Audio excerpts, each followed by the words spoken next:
하나님께서 오늘 아침 우리에게 주신 말씀 사도행전 5장입니다. 사도행전 5장 40절에서 42절까지를 읽겠습니다. 사도행전 5장입니다. 아셨죠? 제가 읽겠습니다. 그들이 옳게 여겨 사도들을 불러들여 채찍질하며 예수의 이름으로 말하는 것을 금하고 놓으니 사도들은 그 이름을 위하여 능욕받는 일에 합당한 자로 여기심을 기뻐하면서 공회 앞을 떠나니라. 그들이 날마다 성전에 있든지 집에 있든지 예수는 그리스도라고 가르치기와 전도하기를 그치지 아니하니라. 아멘. 이것은 하나님의 말씀입니다. 하나님의 말씀은 능치 못함이 없습니다. 아멘.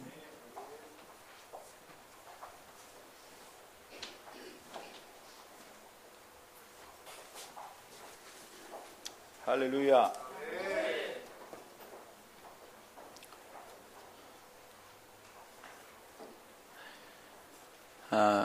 환절기라서 여러분 건강 주의하시고 감기 들지 않도록 강건하시기를 원합니다.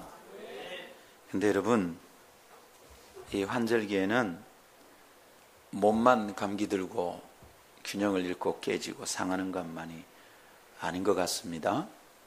우리의 마음도 우리의 영혼도 균형을 잃고 어떻게 해야 될지 모를 만큼 흔들리고 힘든 것도 있는 것 같아요. 그래서 여러분, 상황이나 형편이 변할 때마다 믿음을 더욱 견고히 세워야 되겠습니다.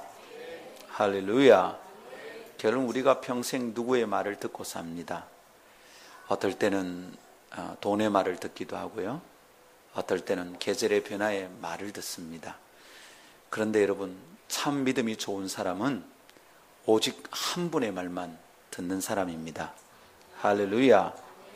한 분 하나님만 말을 들을 때 그분이 나의 왕이 되시는 거죠. 한 분 예수님의 말씀만 들으면 그분이 나의 선지자가 되시는 겁니다. 예수를 믿는다는 것은 진리의 말씀인 예수 그리스도 그분의 말씀을 내가 듣고 순종한다는 뜻이죠. 예수를 믿는다는 것은 왕 되신 예수 그리스도를 내가 받아들이고 믿는 것을 말합니다. 그분 외에 다른 얘기 안 듣는 거죠. 여러분, 계절이 좀 변하지만 오직 주님 붙들고 견고한 믿음으로 나아갑시다. 할렐루야. 이 아침 여러분, 한 주간 어떻게 살았는지 잘 모르지만 하나님 앞에 너무 편해지 맙시다. 예배할 때 흐름이 한번 끊어져야 됩니다. 저는 그게 믿음이라고 믿습니다. 사는 대로 살아가고 예배를 드려도 내 문제가 해결되지 않고 찬양을 하는데도 여전히 우울하면 우리 어떻게 예수 믿는 겁니까? 예수 믿는 것은 내 흐름이 믿음 안에서 하면 끊어지는 겁니다. 우울함이 끊어지고 일주일 내내 가지고 있던 짜증이 끊어지고 하루 종일 피곤했는데 예배하면 셈이 돋고, 이게 예수 믿는 거죠. 가만히 있으면 절대로 아무 일도 일어나지 않습니다. 예배는 그래서 결단입니다. 나 오늘 주님을 예배한다, 이거죠. 내 감정 상태와 상관없이 주님을 높인다, 이겁니다. 왜냐하면 그분이 예배를 받으실 만한 분이기 때문에 그렇습니다. 할렐루야. 내가 한 주간 동안에 짜증이 났든지 기분이 나빴든지 상관하지 않고 주님을 예배해야 될 시간입니다. 그때 끊기는 겁니다. 하나님, 저는 제 감정 상태와 상관없이 주님을 예배하겠습니다. 그때 위대한 믿음이 시작되는 겁니다. 그때 사단이 나를 범접할 수 없는, 나에게 손댈 수 없는 믿음이 내 속에 시작이 되는 겁니다. 내가 지금 찬양할 때 손을 들면 사단이 물러간다, 이런 믿음이 우리에게 필요한 겁니다. 그렇게 찬양하면 악한 흐름이 끊기는 겁니다. 이게 없는 거면 아무렇지도, 그죠? 아무 일도 일어나는 거죠. 소리가 왔다 갔다 합니다. 여러분, 그래서 권합니다. 예배가 형식이 되면 안 됩니다. 이때마다 신앙 고백이 되어야 됩니다. 하나님 나의 전부시고, 내가 지금 예배하면 하나님 나를 온전히 통치하시고 새롭게 하시는 줄 믿습니다. 오늘도 그 흐름이 하나 끊어지기를 원합니다. 이 믿음으로 오늘 우리는 왕 되신 예수 그리스도 함께 묵상하기를 원합니다. 그분은 우리의 왕이십니다. 믿습니까? 그분이 왕으로 우리 가운데 모셔드려질 때 이게 예수 믿는 겁니다. 근데 내 속에 왕이 있어요. 나는 그런 왕이 없습니다. 아닙니다. 왕이 있습니다. 나를 다스리고 나를 끌고 다니는 것이 나의 왕입니다. 어떨 때는 돈이 왕이기도 하고요. 어떤 사람은 자기의 습관이 자기의 왕이 되어 있습니다. 목사님, 습관이 어떻게 왕이 됩니까? 왕이 됩니다. 그 습관을 그냥 놓아두면 그 습관의 꼬리를 물고 있는 것이 사탄입니다. 하나님이 왕이 되지 못하게 방해하는 것이 사탄입니다. 어떨 때는 다스려지지 않은 자기의 성질이 왕이 될 때도 있습니다. 이 사람 자기의 성질이 제일 위에 있습니다. 성질 부릴 때는 함부로 성질 부립니다. 이게 끊어지질 않습니다. 우울한 성격도 끊어지질 않아요. 그런데 여러분, 오늘 아침 믿으십시오. 내가 예수 그리스도를 왕으로 선포하는 순간 그 흐름들이 끊겨집니다. 이걸 경험하는 게 믿음의 경험이에요. 지금까지는 어땠는지 모르겠는데 이 아침 여러분이 믿음으로 받고 믿음으로 선포하십시오. 나 너무 많이 흔들리는 사람이다. 그러면 오늘 아침에 예수 그리스도를 왕으로 모셔드리기를 축복합니다. 아멘. 왕은 말입니다. 절대 왕권, 절대 주권을 가진 존재입니다. 상징적인 사람이 있는데 프랑스의 국왕이었던 루이 14세입니다. 절대 왕권의 상징 같은 사람이죠. 왕권 신수설 이런 말이 있습니다. 왕의 권세는 신수, 하나님 신, 받을 수, 하나님으로부터 받았다. 왕권 신수설, 절대 왕권의 상징 같은 루이 14세. 이 사람이 왕권 신수설에 어울리는 말을 했죠. 유명한 말을 남겼습니다. 뭡니까? 짐이 곧 국가다. 이런 말을 했습니다. 내가 곧 국가라는 겁니다. 온 사람들이 국가가 망하지 않기를 지킵니다. 그런데 여러분, 혹시 땅도 빼앗기고 다 망하더라도 왕인 내가 죽으면 국가가 망하는 거다. 국가가 재성이 다 파산이 나더라도 내가 하라는 대로 해라. 이거죠. 그래서 지은 궁전이 우리가 잘 아는 베르사유 궁전입니다. 베르사유 궁전의 정원은 전통 프랑스 정원 양식의 털을 닦았다 그럽니다. 정원이라면 프랑스 정원이 유명하잖아요. 그죠? 다듬은. 지금 우리가 보는 이래 나무들을 딱딱 잘라서 각을 지게 만들고 하는 게 전통 프랑스 정원 다듬기의 방식입니다. 왕권으로 한 겁니다. 그 어마어마한 돈이 들어갔습니다. 그것 때문에 말도 많았습니다. 근데 눈도 깜짝 안 했습니다. 짐이 곧 국가다. 국가의 재정이 망하는 한이 있더라도 내 말 들어야 된다. 뭐 이런 것이었습니다. 여러분, 이 말 속에는 어떻습니까? 자신을 헌신하겠다는 결단이 거기는 없습니다. 그냥 나라가 망해도 내가 왕이다 이거죠. 짐이 곧 국가다 이겁니다. 여기에 반해서 여러분 이런 말을 한 왕도 있습니다. 나는 영국과 혼인하였다. 이렇게 말을 했어요. 누가 그랬죠? 엘리자베스 1세입니다. 자신의 행복을 희생해서라도 조국을 위해 살겠다는 결단이었습니다. 그때 영국은 해가 지지 않는 나라가 되었죠. 그죠? 엘리자베스 1세가 이렇게 말한 앞뒤 문맥은 있어요. 자기 아버지인 헨리 8세가 결혼을 무려 6번 했어요. 그냥 후궁을 6명 거드린 게 아니라 정비를, 정비, 그죠? 정식으로 결혼한 왕비를 6번 갈아치웠습니다. 유명한 천일의 앤, 이런 얘기 아시죠? 왕비가 돼가지고 정비를 내쫓고 앤이라는 사람이 왕비가 됐는데 천일하고 쫓겨났죠. 얘기 나오다 보니까 재밌는 역사 얘기가 자꾸 나옵니다. 원고에는 원래 없던 얘기입니다. 근데 그 헨리 8세의 여성 편력, 그것 때문에 어떻게 합니까? 카톨릭으로부터, 교황으로부터 지적을 받았습니다.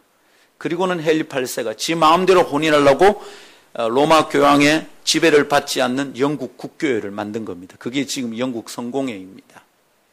여러분, 이 배경 하에서 엘리자베스 1세는 조국을 위해서 헌신하는 왕이 아니면 백성이 참으로 존경하고 따르지 않는다는 걸 알게 된 거죠. 그래서 나는 영국과 결혼하였다.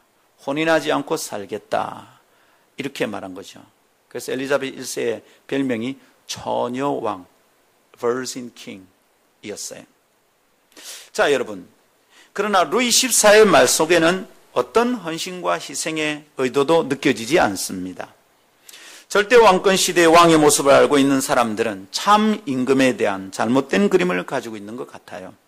그래서 왕이신 그리스도로서의 예수님을 오해할 필요가 없어요. 근데 오해를 해요. 절대 왕권, 절대 주권을 가진 전제군주로서의 왕에 대해서 여러분 잘못된 상을 가지고 있으니까 예수님이 왕이라는 것에 대해서 우리가 오해하고 있어요. 근데 예수님은 왕으로서 이전 왕들과 너무너무 달라요. 예수님 어떤 왕이십니까? 그분이 예루살렘에 입성할 때 요한복음 12장에서 이스라엘 사람들이 외쳤다 그랬죠? 종려나무 가지를 흔들면서 예수님을 맞이했습니다. 그냥 자기 옷을 바닥에 깔았습니다. 카페트처럼 사용한 거죠. 왕은 절대로 백성과 똑같은 위치에 서지 않습니다. 카페트 한 장 위에라도 서야 됩니다. 백성들은 땅바닥에 있어도 왕은 카페트 위에 섭니다. 사람들이 겉옷을 깔은 것은 예수님을 왕으로 모셔드렸다 이 말입니다. 왕의 되관식이 곧 이루어질 겁니다. 그런데 이 왕의 되관식은 좀 독특했어요. 이 왕의 되관식은 대관식 그죠? 왕관을 쓰는 식이다 이 말입니다. 그분이 예루살렘의 왕으로 입성해서 쓰는 왕관이 독특했어요. 다른 왕들과 달랐어요. 그분이 쓰신 왕관은 무엇이었습니까? 가시관입니다. 고난이었어요. 자기 백성들을 위해서 죽으시는 것이었습니다. 왕으로 입성하여 들어올 때 타고 들어온 게 뭐였습니까? 나귀였습니다. 보통의 왕들은 말을 탑니다. 정복자를 상징하는 것이죠. 이 성에 들어온다 내가 왕으로, 이 성의 모든 영역을 밟는다 내가 왕으로, 나는 정복자다, 너희들은 나의 피지배자들이다 이러고 들어왔다 이 말입니다. 근데 예수님은 어떻게 들어오셨느냐 하면 나귀를 타고 들어오셨습니다. 평화의 왕이었어요. 샬롬의 왕입니다. 할렐루야. 여러분, 이렇게 들어오신 주님은 내가 어떤 왕인지를 보여주시고 계십니다. 우리가 전제군주에 대한 상을 가지고 왕이신 예수 그리스도를 오해할 필요는 없습니다. 그분은 전혀 다른 왕이십니다. 아멘. 한번 따라합시다. 예수, 우리 왕, 참된 왕. 할렐루야. 참된 왕으로 오셔서 대관식에 가시면류관을 쓰시고 죽어주셨습니다.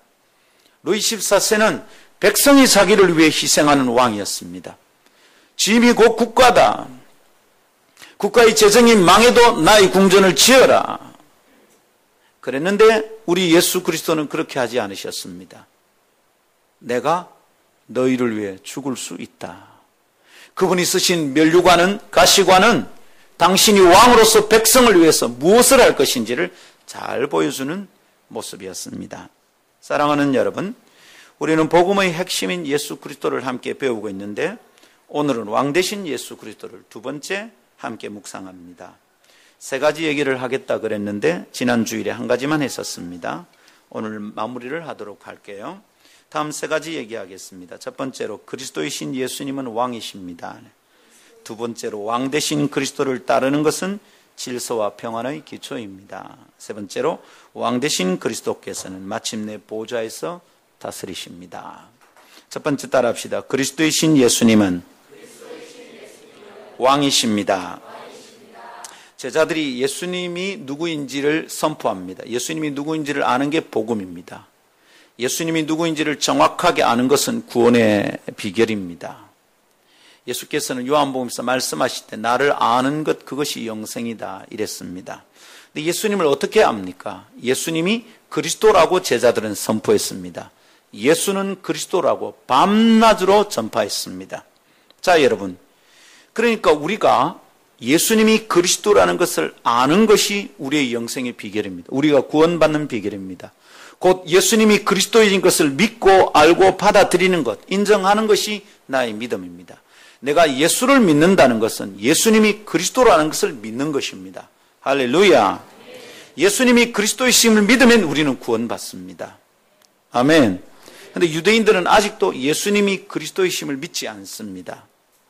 이슬람도 마찬가지입니다. 예수님은 그냥 평범한 랍비들 중에 하나, 조금 탁월한 선지자 중에 하나라고 여깁니다. 그러나 기독교도인 우리는 어떻게 믿습니까? 예수님이 그리스도라고 받아들이고 있습니다. 할렐루야. 그럼 예수님이 그리스도다, 뭐란 말입니까? 그리스도는 세 가지 직분을 가르칩니다. 왕, 제사장, 선지자. 그런데 예수님은 이 세 가지 다 가지고 계신다 그랬죠? 그래서 이것을 뭐라고 그런다고 신학적으로?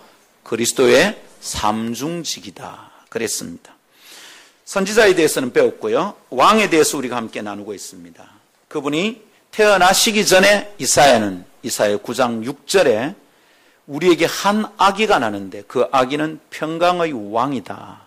Prince of Peace 라고 말했습니다. 그분이 왕족이라고 예언되었습니다. 그래서 여러분 요한복음 12장 13절에 예루살렘으로 입성할 때 이스라엘 백성들이 외쳤습니다. 호산나 다윗의 자손이요. 다윗의 자손이란 말은 바로 이사야 9장 6절에 예언된 태어날 한 아기를 말합니다. 다윗의 후손의 한 아기가 태어나는데 그가 메시아다 이 말이죠. 그렇게 외치면서 말합니까?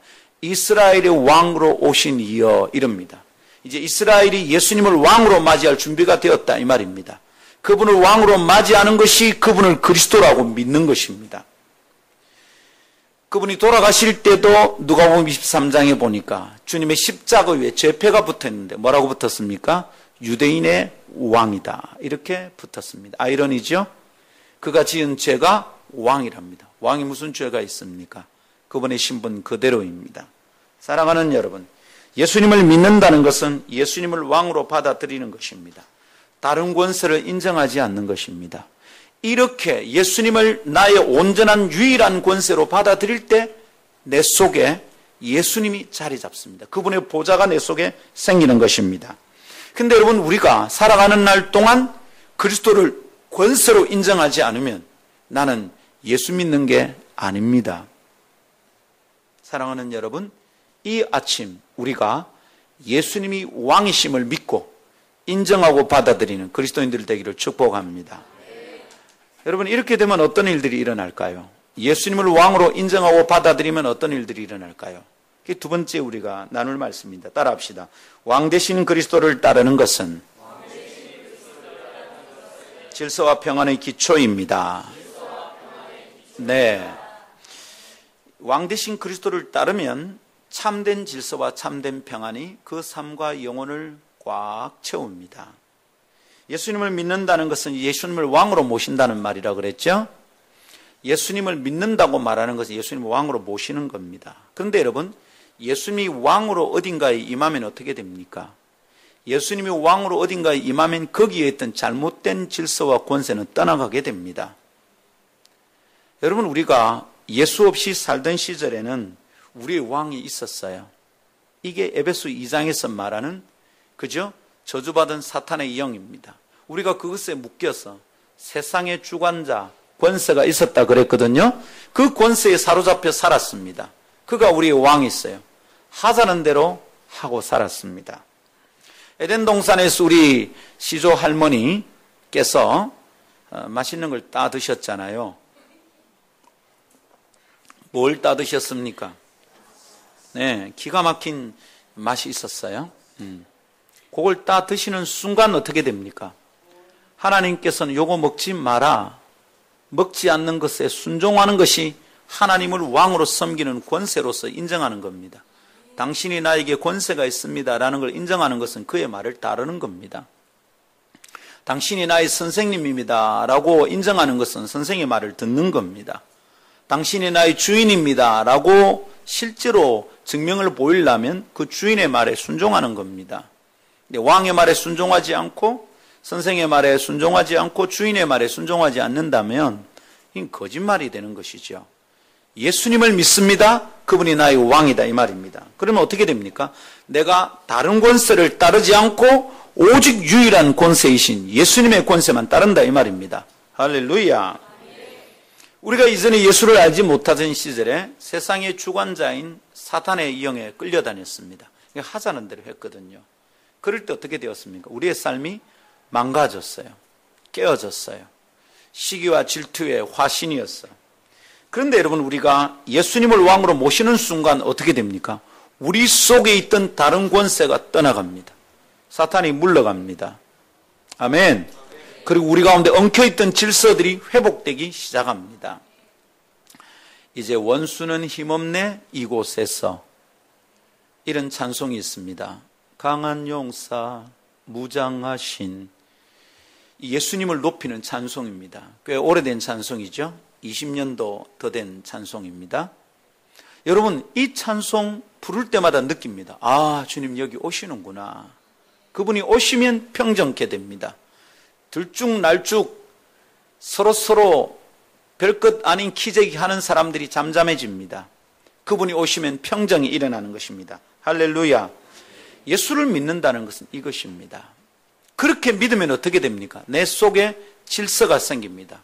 삐쭉삐쭉한 것들이 다 정돈되기 시작합니다. 우리 왜 그렇게 힘들고 방황하는 걸까요? 돈 없어서 그럴까요? 회사에서 내가 승진을 잘 못해서 그럴까요? 부부 사이가 안 좋아서 그럴까요? 자식이 애를 먹여서 그럴까요?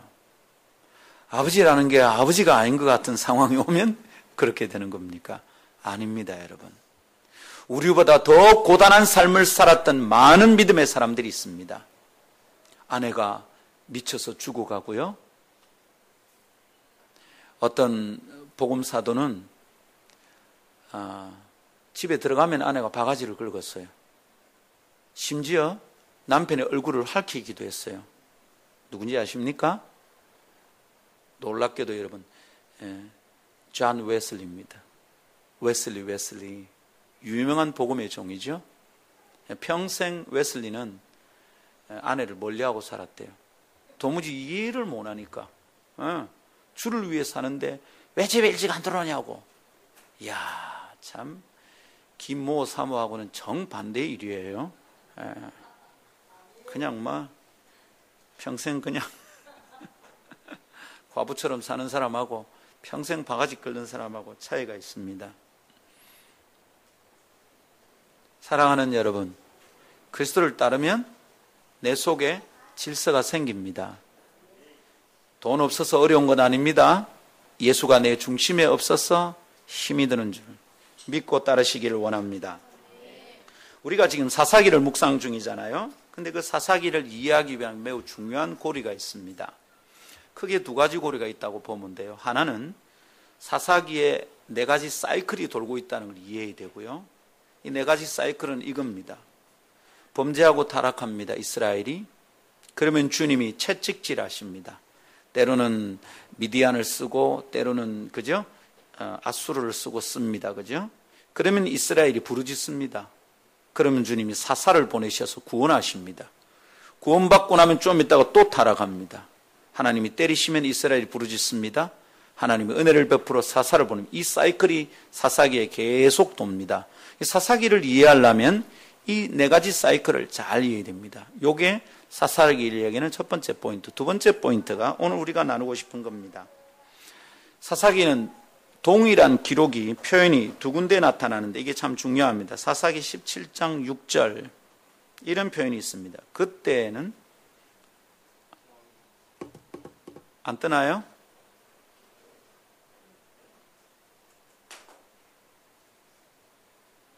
네, 그냥 제가 읽을게요. 오늘 어째 예배가 좀 어수선합니다. 예배 드리기 전에 우리 잘 준비합시다.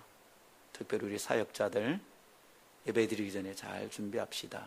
마이크 소리 하나 섰는데 오늘처럼 소리가 그렇게 나면 안 되거든요. 오늘 우리 사역자들 집합하면 당해야 될 것 같아. 이거 아니에요. 말씀 사역자가 딱 섰을 때 딱 정돈되어 있어야 됩니다. 예배실의 온도, 분위기, 조명, 마이크 하나도 흐트러짐이 있으면 안 됩니다. 우리 그것 때문에 섬기는 사람들이니까 잘 준비합시다. 사사기 17장 6절 그때에는 이스라엘 왕이 없었으므로 사람마다 자기 소견에 오른 대로 행하였더라. 뭐라고요? 왕이 없을 때문에 자기 소견에 오른 대로 지멋대로 했다 이 말입니다. 똑같은 표현이 사사기 21장 25절에 또 나타납니다. 그때 이스라엘에 왕이 없으므로 사람이 각기 자기의 소견에 오른 대로 행하였더라 이랬습니다. 여러분, 이게 사사기를 설명하는 아주 중요한 고리입니다. 사사기를 이해하려면 이 두 포인트를 이해해야 됩니다. 사사기를 설명하면 뭐라고 말하면 됩니까? 지독한 혼란이 지배하던 시대였죠. 그냥 뒤죽박죽이었습니다. 근데 그 시대가 그럴 수밖에 없었던 이유를 성경이 설명하는데 그 이유가 뭐라고요? 왕이 없었기 때문에 그렇다는 겁니다.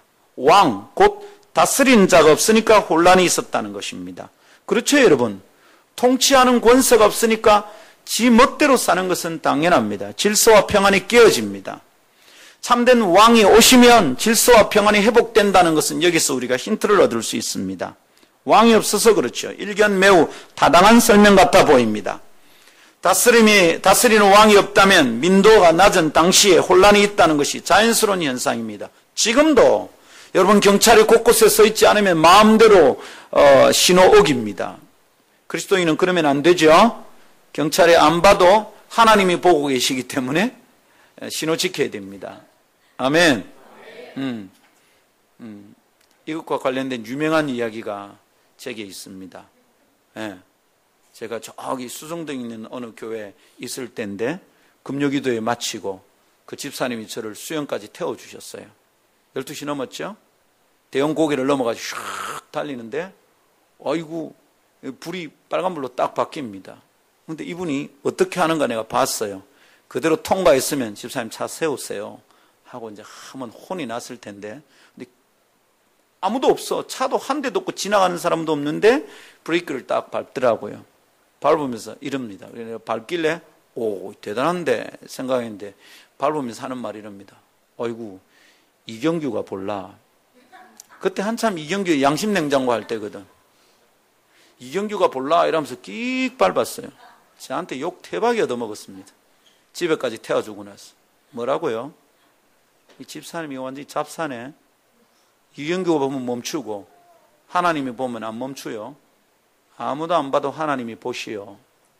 거기서 서서 제가 그러니까 아유 죄송합니다. 죄송하면 뭘 죄송해요. 집에 갈 때까지 계속 잔소리를 했어요.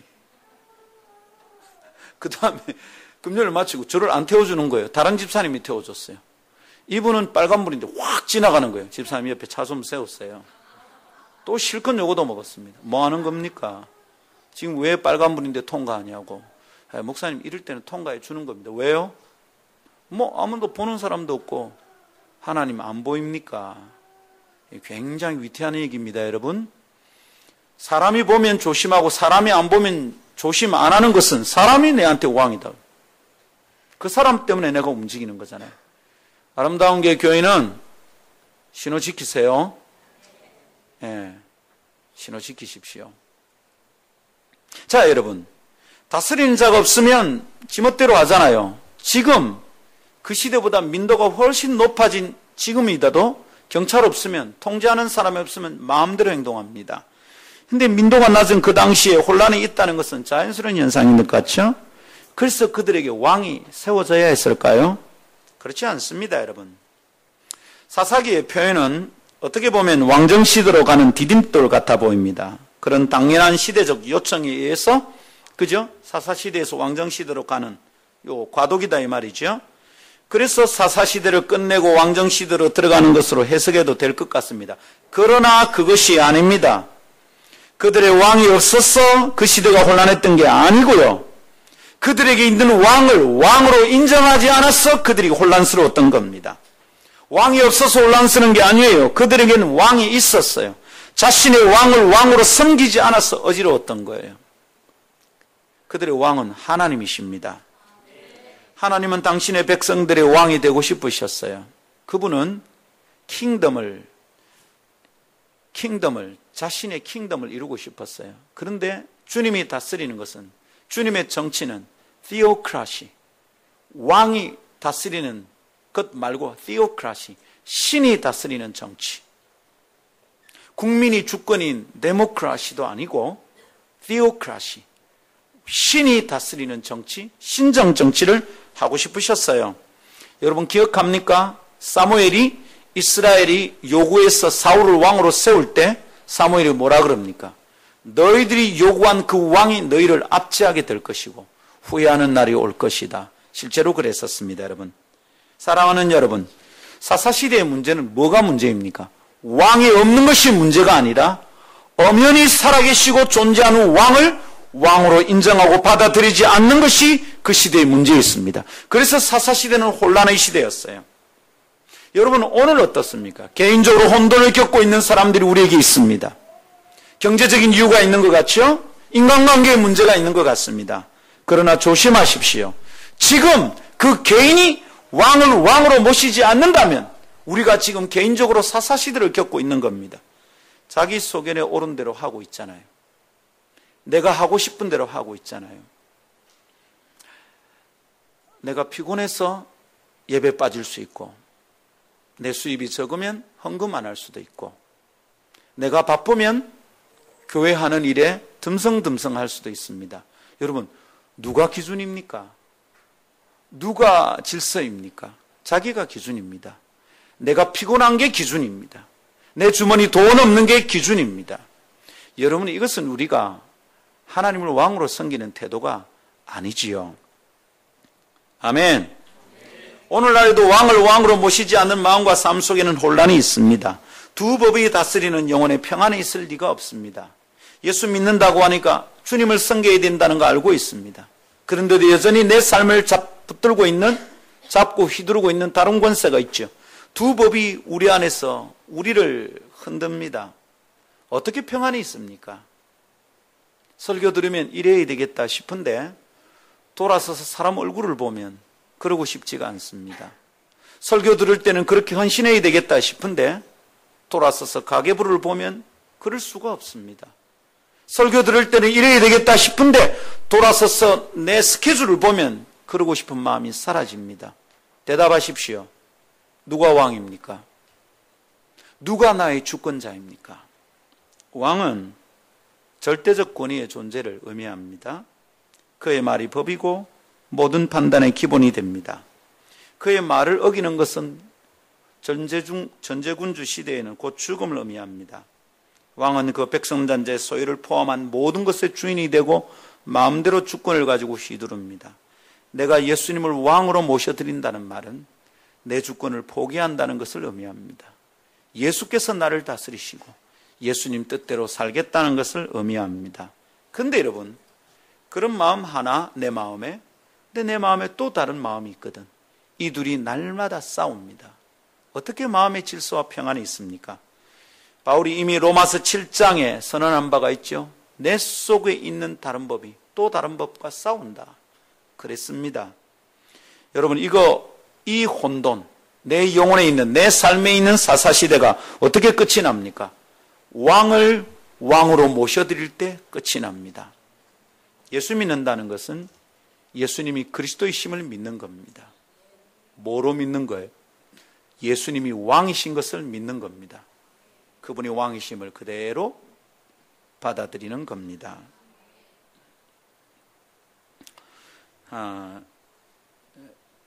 형제들끼리 막 다투고 있죠. 막 그냥 빵 한 조각 가지고 형이 먼저 먹니 동생이 먼저 먹니 싸우고 있습니다. 시끄럽죠. 여러분, 저그들끼리 나누면 질서가 잘 안 잡힙니다. 물론 형의 주먹이 질서가 될 때도 있지만 잘 안 됩니다. 근데 그때 아버지가 한마디 합니다. 조용히 안 하나? 제대로 된 집안이면 그 말 한마디도 딱 정리가 됩니다. 제대로 된 집안이면. 아버지의 권세가 서 있는 집에는 조용히 안 하나? 그만해라. 둘이 똑같이 나누어 먹어라. 형이 말합니다. 쥐는 내가 배가 더 크고 제가 작잖아요. 나누어 먹어라. 근데 또 말하면 안 됩니다. 아버지의 권위가 제대로 서 있는 집안은 아버지의 말 한마디도 끝이 납니다. 여러분, 장관들끼리 시끌시끌 싸웁니다. 우리 부서에서 이 프로젝트를 가지고 갑니다. 막 시끄럽게 샀습니다. 국무회의에서 막 논의가 있습니다. 그때 대통령이 한마디 하면 끝이 나야 됩니다. 그만하십시오. 그게 아니고 각하 조용히 하세요. 한마디 하면 끝이 나야 됩니다. 여러분, 이게 권세입니다. 권세. 권위입니다. 여러분, 컨테이너 차량이 수십 톤짜리 차가 옵니다. 막 달립니다. 그런데 경찰이 호각 삑 붑니다. 옆으로 세우세요. 그럼 딱 세웁니다. 여러분, 경찰은 요만한 사람인데 그 큰 차에 비하면 그냥 지나가면 경찰은 거기에 부딪히면 끝장날 것 같습니다. 그런데 경찰 호각 소리 하나에 차가 킥 섭니다. 여러분, 이게 권세입니다. 아버지의 권세가 서 있는 집은 아버지의 권세 때문에 집안의 질서가 생깁니다. 대통령의 권세가 제대로 서 있으면 나라의 정치가 안정됩니다. 그런데 임기 말 되면 레임덕 현상이란 말이 있죠. 덕, 오리, 절름거리는 오리란 말입니다. 뭡니까? 균형이 안 맞죠. 대통령의 말이 안 통하니까 이게 쩔름거립니다. 나라의 정치 전체가 말이 안 서는 겁니다. 권위가 서지 않는 겁니다. 여러분, 이러면 질서가 깨어집니다. 예수를 나의 왕으로 모신다는 것은 무엇입니까? 그분의 권세가 서 있어야 됩니다. 그분이 하지 마라 그러면 멈출 수 있어야 되는 거예요. 그분의 말씀이 아니라 그러면 그건 하면 안 되는 겁니다. 그분이 아무래도 이것을 금하시는 겁다 그러면 멈춰야 합니다. 그분이 내 속에 권위가 될 때 내가 예수 믿는 겁니다. 그런데 우리가 예수님을 무슨 알라딘의 램프처럼, 램프 속에 들어있는 지니처럼 합니다. 예수님, 제가 지금 돈이 필요합니다. 응답하시옵소서. 램프 문지르면 거인이 나옵니다. 뭘 드릴까요, 주인? 돈이 필요해요. 알았어요. 돈을 줍니다. 그 다음에 또 잠잠히 있다가 어느 날 내 아가 대학 갈 때쯤 되면 또 예수님, 아가 대학 가야 됩니다. 램프를 문지르면 또 지니가 나옵니다. 뭐 해줄까요, 주인님? 내 대학 붙여주십시오. 똑바로 들으십시오. 예수 믿는 거 아닙니다. 예수님은 은행장도 아니시고요. 예수님은 교육부 장관도 아닙니다. 예수님은 우리의 왕이십니다. 왜 오늘날 교회 다니는 사람들이 대한민국에 4분의 1이 된다는데도, 예수 믿는 사람이 4분의 1이 되는데도 왜 세상이 이렇게 어지러울까요? 조선 말기에 여러분, 예수쟁이들이 그때는 야속군이라 했습니다. 야속군이 1% 안 될 때, 1%도 안 될 때 어땠는 줄 압니까? 탄관오리가 어느 고을에 자기는 현감으로 못 간다 그랬어요. 왜? 막 서인 남인 싸울 때 말입니다. 자기 줄 세워가지고 거기 심어놓으면, 뇌물 먹고 심어놓으면 이제 돈 빼먹어야 되는데 예수 믿는 사람이 있어서 마음대로 부정을 못 지른대요. 그 당시에 그랬습니다. 그 당시에 1%도 안 될 때 김희 독립선언문 각 종파의 대표들 33인 모였습니다. 그 33인 중에 절반 이상이 그리스도인입니다. 근데 처음에는 전부 그리스도인이었어요. 3.1 만세운동은 그리스도인이 시작한 겁니다. 그런데 민족 화합을 위해서 다른 종파를 받아들이자 이래서 천도교도 들어오고 불교도 들어와서 33인이 된 거예요. 민족의 정기를 세우는데 그리스도인이 앞장섰다 이 말입니다. 물산장려운동 조만식 선생이 일으켰습니다. 조만식 선생이 장로님입니다. 평양 장대형교회 중심으로 그리스도인들이 일으킨 운동입니다.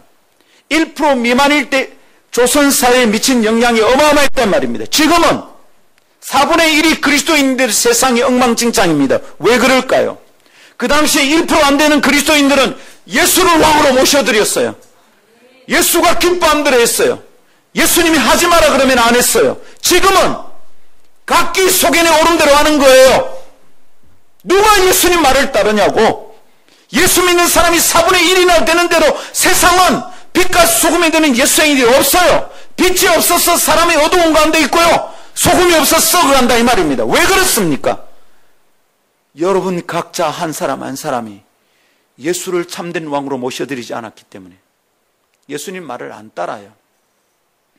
들어보면 항상 자기 의견이 있습니다.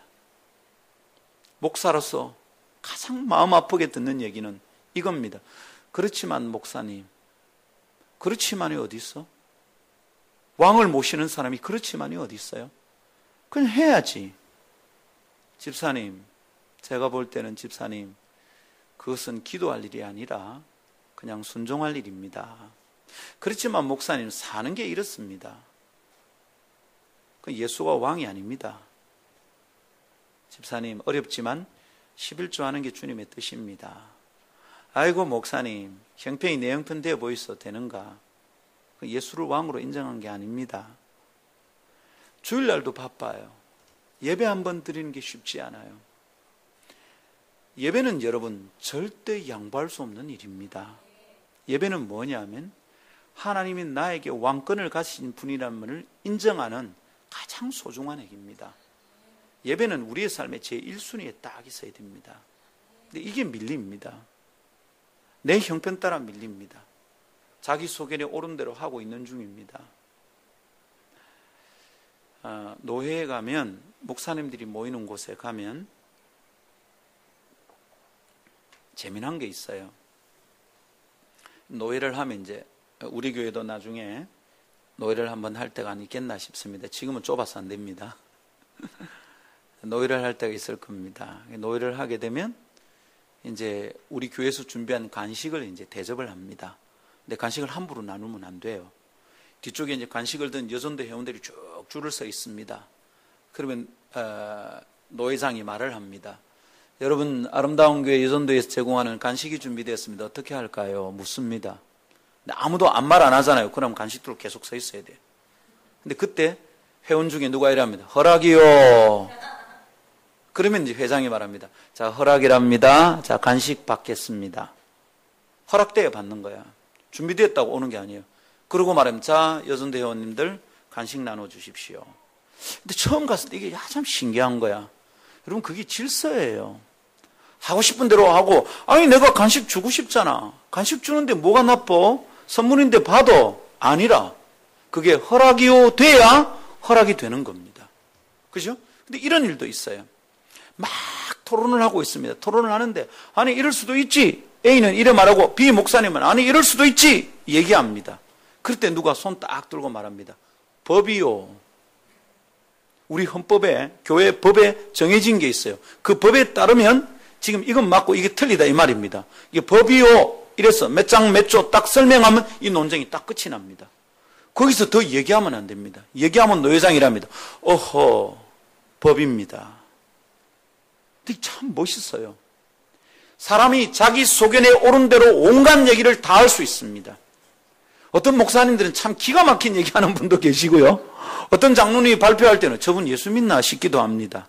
그런데 그렇게 온갖 얘기가 다 나오더라도 법이요. 이러면 딱 끝나야 됩니다. 여러분, 이게 권세.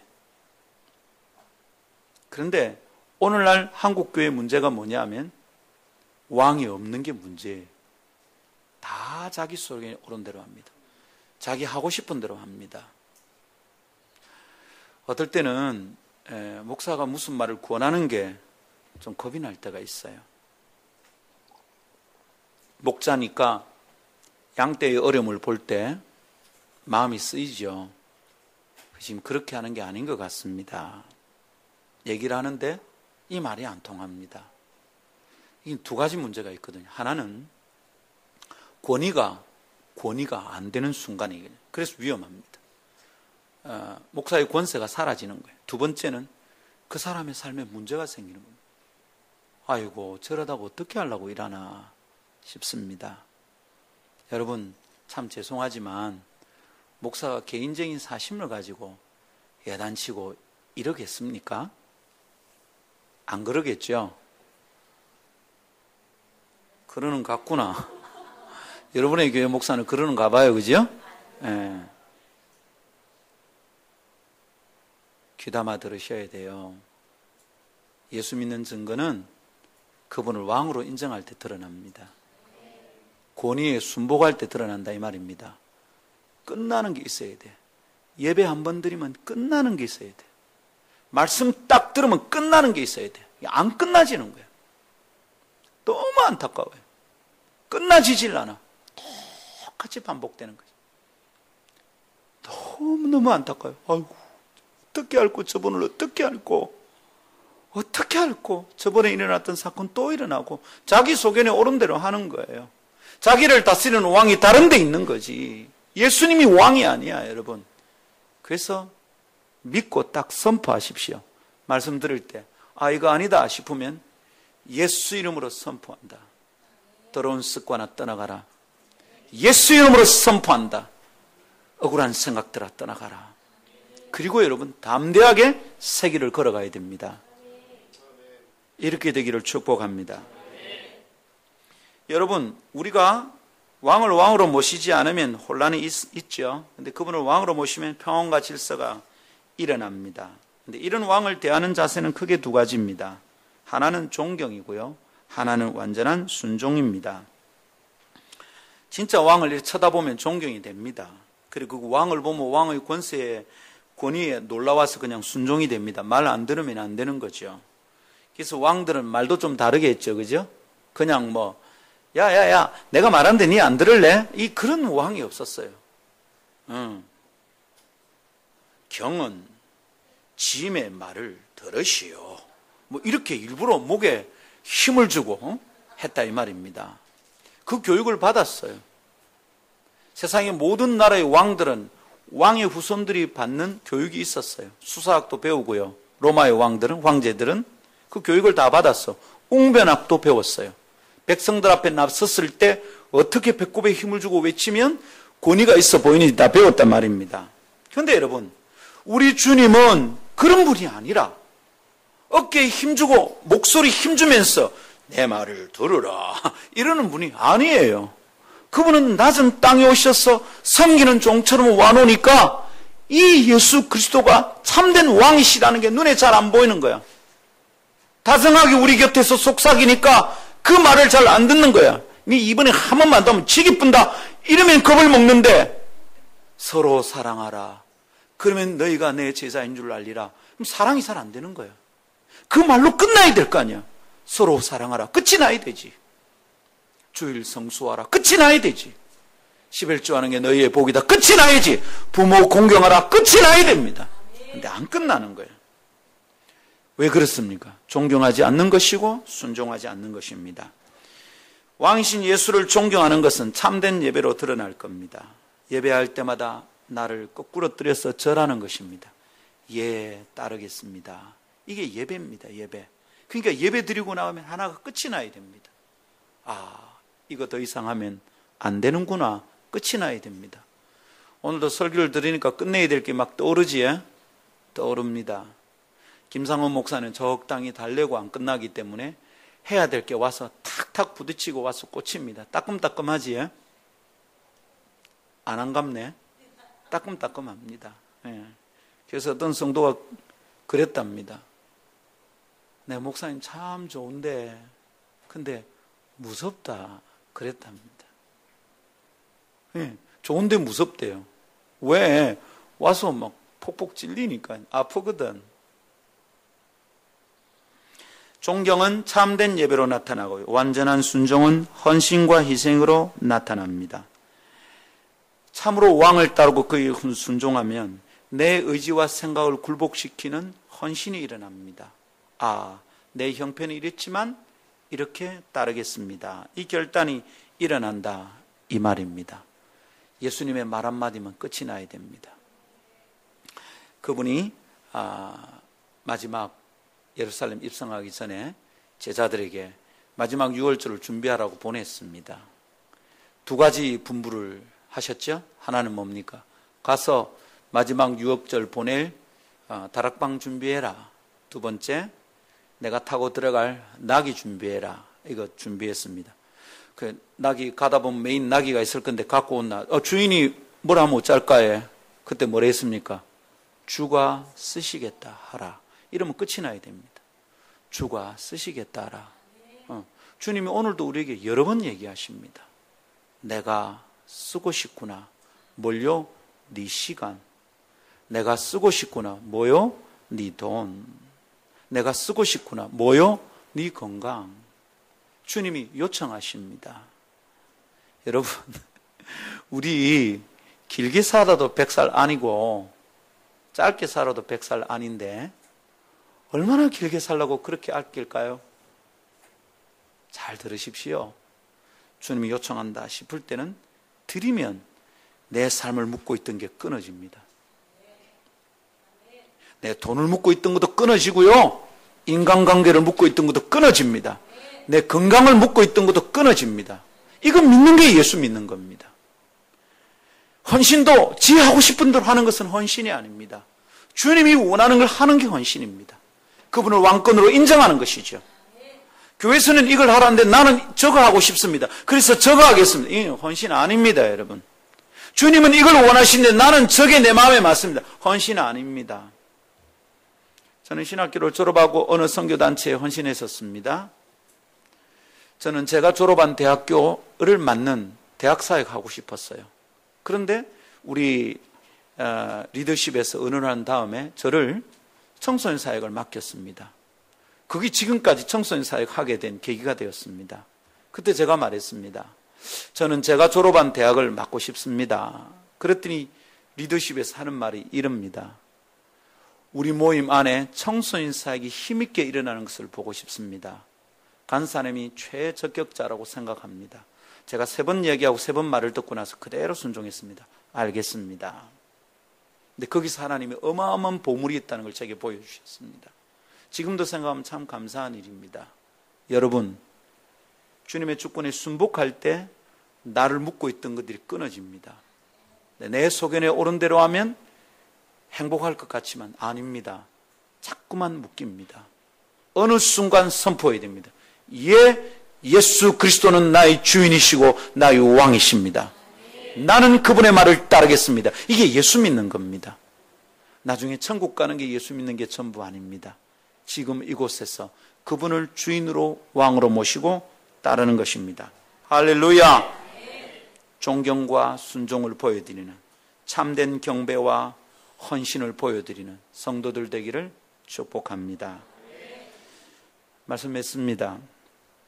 아마도 아름다운 교회에 다니는 성도 여러분들은 다른 교회에 다니는 분들보다 조금 더 불편할 것 같습니다. 왜요? 개척교회라서 그죠? 모자라는 게 너무 많아서 그럴까요? 아니고 담임 목사가 조금 까탈스러워서 그렇습니다. 저 이거 이해합니다. 그래서 우리 성도들이 좀 힘들 수 있겠다 싶은 생각을 합니다. 3번, 4번 권하다가 잘 안 되면 사실 제 표정이 좀 싸늘해집니다. 눈길을 따뜻하게 잘 안 줍니다. 그렇게 살면 안 되는데 몇 번 권했는데도 안 될 때는 담임 목사가 따뜻하게 쳐다보는 게 참 힘이 듭니다. 그래서 아마 김상근 목사하고 가까이 있는 게 좀 힘들 수 있을 거예요. 쫓아서 따라 살라니까 참 안 쉽다 싶은 분들이 계실 겁니다. 그러나 조심스럽게 얘기합니다. 그게 여러분의 행복입니다. 너가 하고 싶은 대로 편한 대로 다 해라. 그렇게 낳아놓는 교회가 좋은 교회 아닙니다. 당신 하고 싶은 대로 하십시오. 낳아놓는 목사가 좋은 목사 아닙니다. 제가 언젠가 이런 얘기 했습니다. 하루에 석장 성경 읽고 주일날 5장 읽으면 1년에 1도 갑니다. 이렇게 가르치는 목사는 가짜라 그랬습니다. 절대로 그렇게 해서 영혼이 안 자랍니다, 여러분. 그것도 못하는 사람은 크게 해결해야 되지만 1년에 1독쯤 했다거나 할 거 했다고 하면 여러분 영혼 안 자랍니다. 우리 교회에서는 그렇게 안 가르칩니다. 그래서 좀 고단할 수 있습니다. 그러나 여러분, 그것이 여러분의 행복인 줄 알고 믿음으로 따르기를 축복합니다. 왜냐하면 그것이 김상근 목사가 믿기로는 예수를 따르는 유일한 방법이다 확신하기 때문입니다. 예수 믿읍시다. 예수를 그리스도로 믿읍시다. 예수를 왕으로 믿읍시다. 그래서 그분을 왕으로 따르는 성도들 되기를 축복합니다. 찬양하십시다.